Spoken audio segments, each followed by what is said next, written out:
Sometimes life pushes us onto roads we never intended to travel. This was true for a woman named Naomi. The story begins not with joy, but with its absence. A deep and biting famine had settled over the land of Judah. The fields lay barren, bread baskets were empty. The town of Bethlehem, house of bread, had no bread to offer. So Naomi's husband, Elimelech, made a difficult choice. He packed up his family, his wife Naomi and their 2 sons. They journeyed to the neighboring country of Moab, seeking survival. Life in Moab brought a different kind of change. Naomi's sons, Mahlon and Chilion, found wives. One was Orpah, the other was Ruth. But sorrow had not finished with Naomi. Tragedy struck 3 times. Naomi was left with only her 2 daughters-in-law, 3 widows bound by loss. Word reached Naomi. The famine at home had ended. The Lord had visited his people. She set her face toward Bethlehem. A road of grief would become a road of grace. Naomi, seeing the bleak future she faced, urged them to turn back. No sons, no land, no inheritance. Orpah, with many tears, kissed Naomi goodbye and returned to her people and her gods. But Ruth clung to Naomi. Ruth refused to leave. Her response was more than a promise. It was a covenant, a declaration of unwavering faith and love. Ruth looked at the heartbroken Naomi and spoke words that would echo through eternity. "Where you go, I will go. Where you stay, I will stay. Your people will be my people, and your God my God." With this powerful vow, Ruth chose Naomi's future, stepping into poverty and uncertainty for the sake of love. When they arrived, the whole town was stirred. Can this be Naomi? The name Naomi means pleasant, but she felt anything but pleasant. "Call me Mara," she said, "because the Almighty has made my life very bitter." I went away full, but the Lord has brought me back empty. She could not yet see the treasure of loyalty walking beside her. Ruth the Moabite, an outsider with no status, no rights, no family ties, stood quietly by Naomi's side. The barley harvest was beginning, a simple calendar note that would become the stage for God's quiet providence. With determination, Ruth stepped into her new role as provider.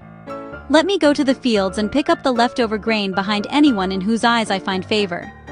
According to the law of Moses, landowners were not to harvest the edges or gather fallen stalks. These were for the poor, the orphan, the widow, and the foreigner. It was back-breaking, dignifying labor, and Ruth was willing for Naomi's sake. As Providence would have it, the field she entered belonged to Boaz, a wealthy, respected relative of Elimelech. Arriving from Bethlehem, he blessed his workers. "The Lord be with you." They replied, "The Lord bless you." He noticed a new gleaner and asked about her. He had heard of her loyalty, how she left her land to care for Naomi. He told her to stay in his fields with the women, commanded the men not to bother her, and offered water from his jars. Touched, she bowed low and asked why he would be so kind to a foreigner. Boaz replied, "May the Lord repay you for what you have done. May you be richly rewarded by the Lord, the God of Israel, under whose wings you have come to take refuge." He even arranged for extra grain to be left for her, provision that preserved her dignity. She worked from morning until evening, resting only a little. When Ruth returned home that evening, her arms, and her heart, were full.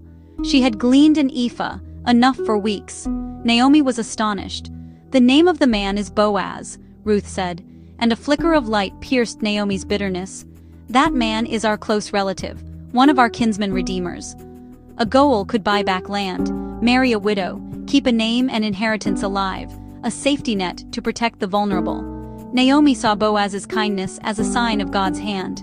Her mind turned to a path of security, a permanent home for Ruth. The plan would be bold, vulnerable, and would rest on Boaz's honor. Naomi moved from passive bitterness to hopeful action, guided by God's law and Boaz's character. Boaz's integrity, compassion, and discretion made redemption plausible. He embodied hesed, loyal love, kindness, mercy, the theme of this book. Without a man of such honor, Naomi's next step would be unthinkable. But the threshing floor of faith was set. Guided by Naomi's hopeful plan, Ruth prepared for a night that would change her life. Wash, anoint, put on your best clothes, not seduction, but a symbolic readiness for covenant. After work and a harvest meal, owners slept beside the grain. Ruth noted where Boaz lay and waited. In humility, she uncovered his feet and lay down, a silent plea for protection. I am your servant Ruth. Spread the corner of your garment over me, since you are a guardian redeemer of our family. To spread a garment was a direct request for marriage and protection, a sheltering wing. He blessed her, praising her hesed, not chasing youth or wealth, but honoring the family line through holy channels. He called her a woman of noble character, a reputation known by all. He promised to help, yet honored protocol. There was a nearer kinsman. If that man refused, Boaz vowed, he himself would redeem.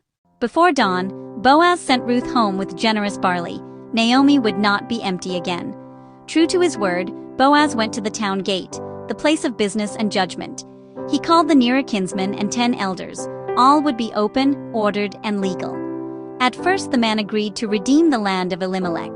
But Boaz clarified, the redeemer must also marry Ruth to preserve Mahlon's line. Fearing harm to his own estate, the man declined. He removed his sandal and handed it to Boaz, a legal transfer of right. Boaz proclaimed before all, he had acquired Elimelech's property and taken Ruth the Moabite as wife, to maintain the name of the dead.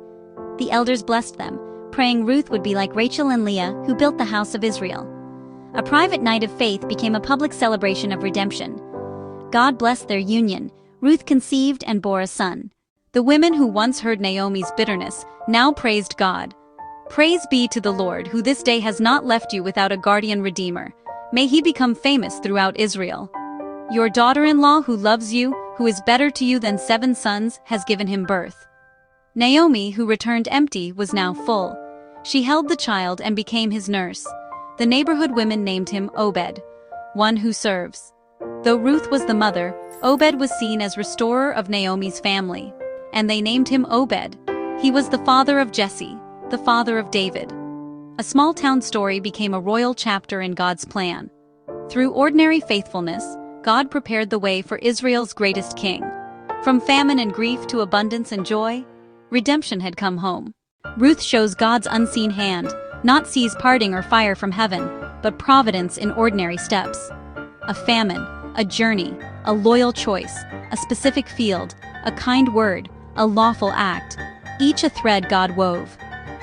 Ruth's hesed toward Naomi and Boaz's hesed toward Ruth show how daily faithfulness moves heaven's story. Being kind, honorable, and loyal, small acts can ripple into eternity. Boaz paid the price to restore what was lost, a picture of a greater Redeemer. This points to the ultimate kinsman-redeemer, Jesus Christ, from Ruth's line, who redeems not land but lives. The book begins with death, famine, and bitterness, and ends with birth, abundance, and joy. Ruth the outsider becomes foremother of a king. No one is beyond the reach of God's grace. Even when we feel lost, forgotten, or empty, God is quietly at work, weaving our stories into his magnificent, forever plan. And that's something to hold on to.